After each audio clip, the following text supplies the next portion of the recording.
പിരിവുകാരാണോ? പിരിവുകാരും പിച്ചക്കാരും ശനിയാഴ്ച ഉച്ചയ്ക്ക് വന്നാൽ മതി, അന്നേ ഞാൻ പിച്ച കൊടുക്കൂ. ഇതുവരെ പിച്ച എടുക്കാൻ തുടങ്ങിയിട്ടില്ല.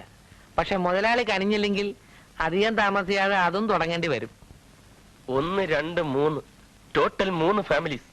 ഈ 3 ഫാമിലീസും ഇന്ന് കണ്ണീരിലാണ്ടിരിക്കുകയാണ് മുതലാളി. ആഹാ, അതിനും മാത്രം കണ്ണീരെവിടുന്ന് കിട്ടി? ആണ്ടുപോകാൻ മാത്രം. സാർ, അവനത് കുറച്ച് ആലങ്കാരിക ഭാഷയിൽ പറഞ്ഞതേ ഉള്ളൂ. ഞങ്ങളുടെ 3 കുടുംബങ്ങൾ, അവരുടെ കംപ്ലീറ്റ് ഫ്യൂച്ചർ ഇന്ന് അപകടത്തിലാണ് സാർ. ഞങ്ങളുടെ കോളേജിലെ ഏറ്റവും ബ്രില്യൻ സ്റ്റുഡൻസ് ഞങ്ങൾ 3 പേരുമാണ്. ആർക്കാണ് 1ാം റാങ്ക് കിട്ടുക എന്ന് മത്സരിച്ച് പഠിച്ചുകൊണ്ടിരുന്നപ്പോഴാണ് ഇടുത്തി പോലൊരു സസ്പെൻഷൻ ഞങ്ങളുടെ തലയിൽ വീണത്. അപ്പൊ നിങ്ങളാണ് ആ മാതൃകാ വിദ്യാർത്ഥികള്? ഞാൻ പ്രതീക്ഷിച്ചിരിക്കുകയായിരുന്നു. അപ്പൊ ഞങ്ങൾ ലേറ്റായി പോയില്ലല്ലോ സാർ? കുറച്ച് ലേറ്റായി പോയി. അന്നെങ്ങാനും നിങ്ങൾ എന്റെ കയ്യിൽ കിട്ടിയിരുന്നെങ്കിൽ ഇരവിപ്പിള്ളയുടെ കൈയുടെ വെയിറ്റ് നിങ്ങൾ അറിഞ്ഞേനെ. ഞങ്ങളുടെ ഫേറ്റർ ആണെങ്കിൽ നല്ല വെയിറ്റ് ഉള്ള 4-5 ഹിറ്റ്സ് എന്നുള്ളൂ സാർ. പക്ഷെ ദേവിയത് ഞങ്ങളെ ഹേറ്റ് ചെയ്യരുത്. ഹേറ്റ് ചെയ്യും, ഞങ്ങളെ ഹേറ്റ് ചെയ്യരുത് സാർ. ഹേറ്റ് ചെയ്യും. അല്ല, ഹേറ്റ് ചെയ്യരുത്. ചെയ്യും ചെയ്യും ചെയ്യും. നമസ്കാരം. നമസ്കാരം. നമസ്കാരം മാഷ. ഇത് എന്റെ അനിയനാണ്. നിങ്ങൾ ഇപ്പൊ വന്നത് ഏവന്മാരുടെ ഭാഗ്യം. ഞാൻ എന്നെ തന്നെ മറന്നു നിൽക്കുകയായിരുന്നു. മാഷത്തോട്ട് ഇരിക്കാം. സാറൊന്ന് പറയണം സാർ. സാർ ഞങ്ങൾ ഇനി മേലും ഞങ്ങൾ അക്ഷരം വേണ്ടില്ല. ഗെറ്റ് ഔട്ട് എന്ന് പറഞ്ഞാൽ പുറത്ത് പോകുമെന്നാണ് അർത്ഥം. വരൂ. നിങ്ങളോടല്ല, മാഷോടാ. കഞ്ഞി കളവന്ന് വരൂ. ഈ തെണ്ടിയുടെ കാല് പിടിക്കേണ്ടി വന്നല്ലോ ദൈവമേ. പോട്ടടെ കാര്യം കാണാൻ. രവിക്കാലം പിടിക്കണമെന്നാണല്ലോ പ്രമാണം.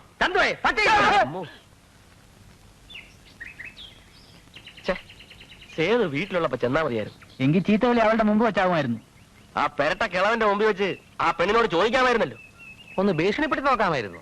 ഓഹോ, അത് ശരി. സസ്പെൻഷൻ മാറ്റി ഡിസ്മിസൽ ആകണമായിരിക്കും. വരണുണ്ട്. ചവിട്ടി കുറിച്ച് വരുന്നുണ്ട്. അങ്ങേരുടെ ചായ തന്നെ, ഇരവിച്ചായ. കൊച്ചെ, നിന്നെ ഞങ്ങൾക്ക് പ്രേമിക്കുകയും മറ്റും വേണ്ട. എത്രയും വേഗം സസ്പെൻഷൻ പിൻവലിപ്പിച്ചില്ലെങ്കിൽ പിന്നെ ഞങ്ങൾ രണ്ടും കൽപ്പിച്ച് ഒറ്റ ഇറക്കം ഇറങ്ങും. എന്തിനാ വെച്ചാൽ ഞങ്ങൾ ഇങ്ങനെ പെടാ പാടുപെടുന്നു? അച്ഛൻ എന്ത് പറഞ്ഞു? ലെറ്റ് ഔട്ട് പറഞ്ഞു.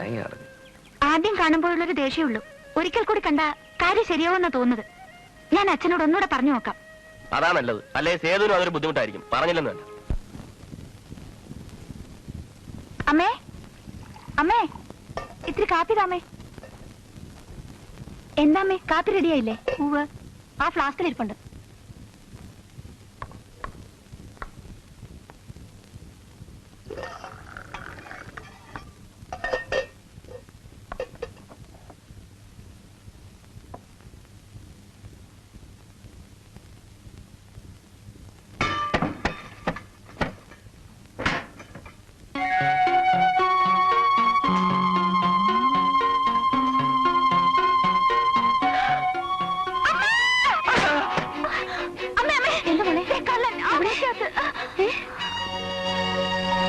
അയ്യോ, ഈ കൊച്ചിനെ കണ്ടിട്ടാണ് നീ ബഹളം ഉണ്ടാക്കിയത്? ഏതായി സത്വം? ഞാനും അങ്ങ് പേടിച്ചുപോയി. ഇയാളാ തിരുമുഖം ഒന്ന് തുടച്ചാട്ടെ. മഹാവൃത്തികേടായിരിക്കുന്നു. സോറി. മകളായിരിക്കും. അതെ, നമ്മുടെ മുറിക്കകത്ത് കൂട്ടിയിട്ടിരിക്കുന്ന ഇരുമ്പ് സാധനങ്ങളൊക്കെ നോക്കാൻ വന്ന ആളാ. അച്ഛൻ മുറിക്കകത്ത് കയറ്റി വിട്ടിട്ട് അങ്ങ് പോയി. ഞാനതങ്ങ് മറക്കുകയും ചെയ്തു. ഓ, പഴയ സാധനങ്ങൾ വിലയ്ക്ക് വാങ്ങാൻ വന്നതാവും അല്ലേ? വളരെ നന്നായി. ആ മുറിയൊന്ന് വൃത്തിയായി കിട്ടുമല്ലോ. അല്ല, പഴയ ഇരുമ്പിന് കിലോയ്ക്ക് എന്ത് വില തരും? അത് ഞാൻ എന്താ വെറുതെ എടുത്തോണ്ട് പോകാനാണോ? ദാസമാസ്റ്റർ കൂടെ വന്ന ആളാ. ചിലപ്പോ നിന്റെ അച്ഛൻ വെറുതെ കൊടുക്കാന്ന് പറഞ്ഞു കാണും. ഒരുപാട് ഇരുമ്പില്ലേ? ഒക്കെ ദ്രവിച്ച് നാശമായിരിക്കുക. വളരെ കഷ്ടപ്പെട്ട് ഒരുക്കിയെടുത്താൽ 5-10 രൂപയ്ക്കുള്ളത് കിട്ടും. നുണ പറഞ്ഞ് പറ്റിക്കാമെന്ന് കരുതണ്ട. ഇയാൾ ഇട്ടിരിക്കുന്ന പാന്റ് ഷർട്ടും ഒക്കെ ഇത്തിരി വില കൂടിയതാണല്ലോ. ഇതുപോലെ ആളുകളെ പറ്റിച്ച് ഒത്തിരി കാശുണ്ടാക്കി കാണും അല്ലേ? അമ്മേ, ആ മുറിക്കകത്ത് പഴയതാണെങ്കിലും വില പിടിച്ച പല സാധനങ്ങളും ഉണ്ട്. ഇയാളെല്ലാം കട്ടോണ്ട് പോയാൽ? എനിക്ക് ഇരുമ്പിന്റെ ബിസിനസ്സേ ഉള്ളൂ, മോഷണമൊന്നുമില്ല. ഒരു ബിസിനസ് ഇപ്പൊ വേണ്ട, അച്ഛനുള്ളപ്പോ വരൂ. കുട്ടിയുടെ അച്ഛൻ എന്നോട് പറഞ്ഞെടുത്തോ? ഒക്കെ ഇല്ല, പൊയ്ക്കോളൂ. അച്ഛനുള്ളപ്പോഴല്ലാതെ ഒന്നും തൊട്ടുവരുത്.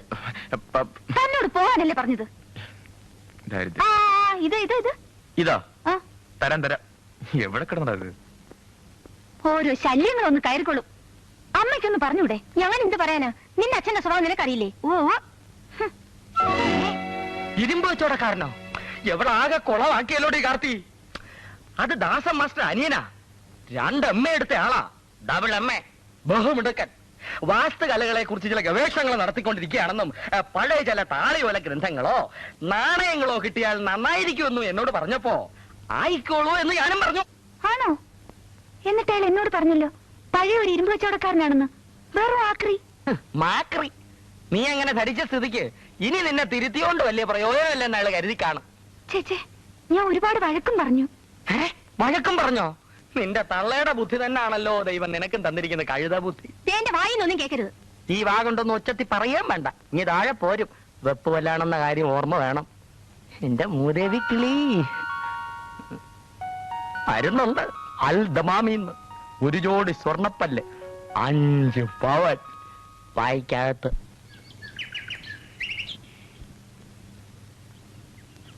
ആരാ മനസ്സിലായില്ലല്ലോ. ദാസേട്ടൻ പറഞ്ഞു ഗുരുക്കളൊരു സംസ്കൃത പണ്ഡിതനാണെന്ന്. ആ ദാസേട്ടൻ അതാര്? സരസ്വതി വിലാസം ചായക്കടയുടെ അല്ല, UP സ്കൂളിലെ മാഷ. ദാസേട്ടന്റെ ഏട്ടനാ.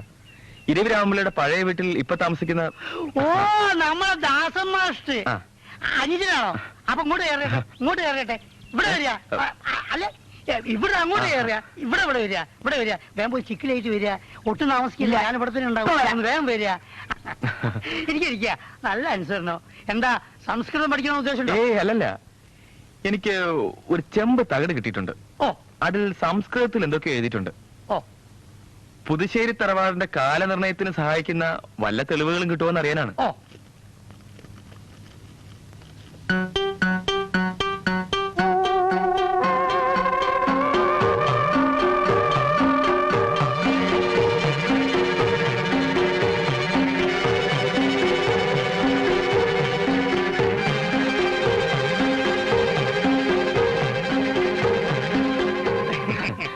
ചില അക്ഷരങ്ങള് മാഞ്ഞു പോയിട്ടുണ്ട്.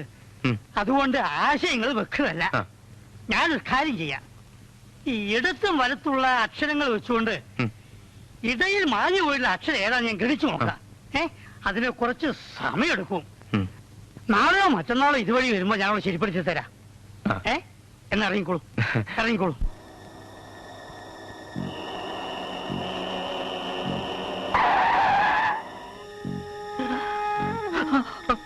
അയ്യോ എന്റെ അമ്മ! അയ്യോ!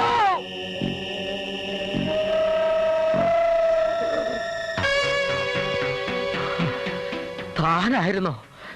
ഉയരെടുത്തു പോയല്ലോടോ. 5 മണി മുതലേ കണ്ണിൽ എണ്ണ ഒഴിച്ച് ഞാൻ വഴിയിൽ കാത്തു നിൽക്കുക. എന്തിന്? മനുഷ്യനെ പേടിപ്പിച്ചു കൊല്ലാനോ? ഗുരുതരമായൊരു പ്രശ്നമുണ്ട്.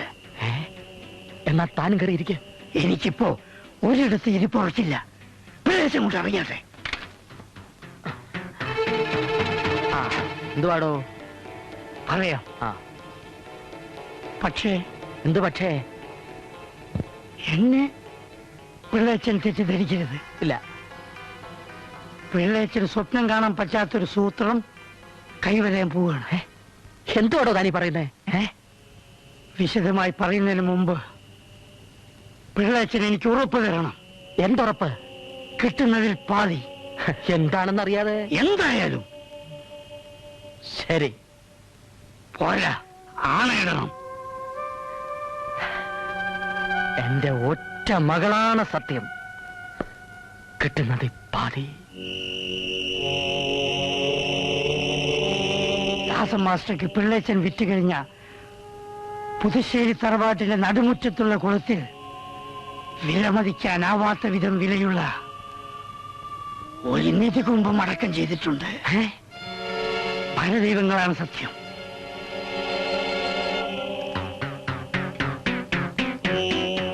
ജലാന്തർഭാഗെ വെള്ളത്തിനടിയിൽ മധ്യേ കമലതളം, താമര അടയാളം.